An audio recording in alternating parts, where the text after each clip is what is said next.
अर्थात वही प्रोसेस में हो जाएगा। जब जाकर जीव अवस्था सत्व होगी तब जाके वो वेद प्रमाण को समझ पाएगा।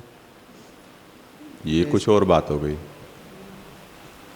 मतलब मेरा कहने का अर्थ ये है जैसे कि जब बुद्धि सत्व के साथ है और तभी उस उतने कॉन्टेक्स्ट में या उतने संदर्भ में भी जब प्रमाण मान्य है, तो हमें जो शब्द प्रमाण भी हम मान रहे हैं जो अलौकिक विषय को समझने के लिए, तो वहाँ पर भी बुद्धि रजतम के मिश्रित तो होनी, मतलब जीव की प्रकृति दया तो वैसे होनी सहज संभव है। तो वहाँ तो अलौकिक प्रमाण को भी समझने के अर्थ वो स्थिति हो तभी समझ पाएंगे, वैसा फिर अर्थ लेना होगा।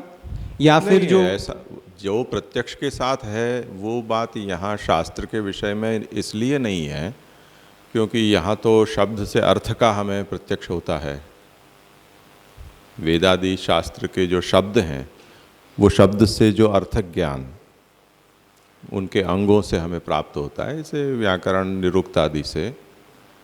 तो वो तो जो होए वही समझ में आएगा। जैसे यज धातु का जो अर्थ होगा वो धातु पाठ में जो बताया गया है वही अर्थ करेगी ना बुद्धि, उसके अलावा अतिरिक्त अर्थ तो थोड़ी होगा। इसी तरह उसका निर्णय जिस तरह से मीमांसकों ने दिया है वही तो अर्थ आपको समझ में आएगा।